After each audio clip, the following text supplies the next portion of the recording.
Hi, everyone. Sorry for the different mode of presentation here. It seems that Canva was having some issues, so we resulted in using Zoom. So hopefully it won't be too distracting. Um, so having said that, we are at Module 11, the Reset, Committing to Freedom.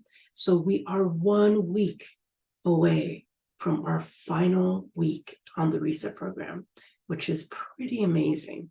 And this is one of my favorite modules. It is the module where you really get to imagine and think through the possibilities of getting free. And let me just say that I know that freedom is something that people define very differently according to their context and their needs. For me, when I say get free, I mean living a daily existence that brings me closer to authenticity. And so I wanted to first start by saying that I remember when I was a professor in academia and feeling this sort of tightness or feeling trapped in some ways because I felt like everything that I was doing, instead of getting me closer to who I was taking me away from who I was. And so I knew that change was on the horizon. I was feeling unrest and I was thinking about decisions. And I had a moment that just changed my life forever.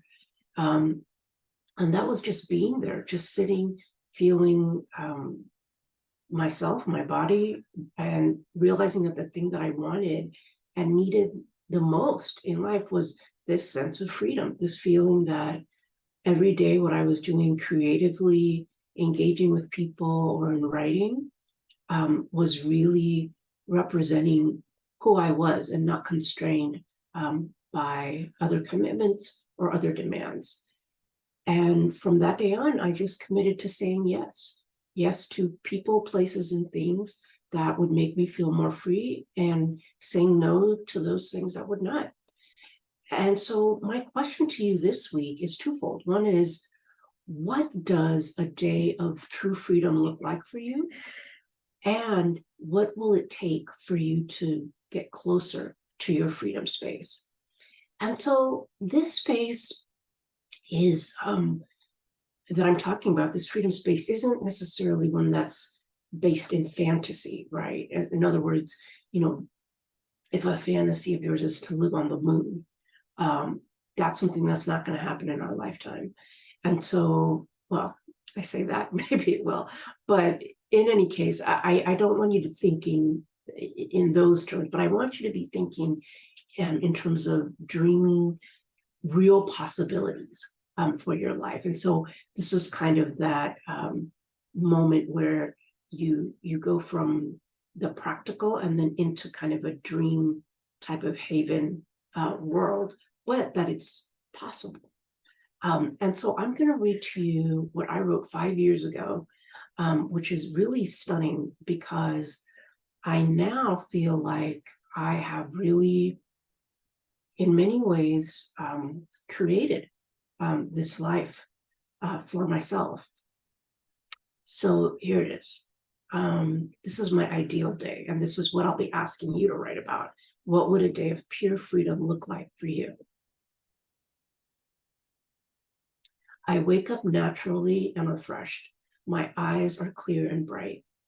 I take a 30-minute walk in nature and end with a quiet meditation on my back deck, overlooking the ocean. I drink the most fabulous espresso as I make breakfast for me, my partner, and anyone else who might be visiting. I take a just right warm shower in my exquisite bathroom with a gorgeous modern tub overlooking a vision of green and a huge shower with all the bells and whistles. Then I braid my long graying hair. I head over to my studio for uninterrupted writing time with a breathtaking view. After some focused writing, I take another 30-minute walk to the nearest body of water, swim, and engage in another short meditation. I call my mom or send her an email, reminding her how much I appreciate and love her. I meet a longtime friend or one of my family members for lunch and catch up on all things, big or small. I take about an hour to devote to mentoring others through conversations, emails, and the like. I do some leisurely reading that has nothing to do with work. And then I take a long nap. I wake up and hang out with my cats and my dog with a documentary in the background or music as I prepare dinner. My partner and I have wine, good food, and talk about our days and how we can't believe we have made this our life. We are filled with emotion. We make plans for our next trip. We have a nightcap and an extraordinary dessert in our back deck, like the fire pit, and look at the sky. My partner goes his way to tie up whatever loose ends he needs for the day. I stay outside alone, absorbing all that is good. I say goodnight to my abuelita Pepa, who is no longer with us, give thanks to my ancestral lineage, and say a prayer to the creator of this world and bedrock of my faith. Isn't this fun? So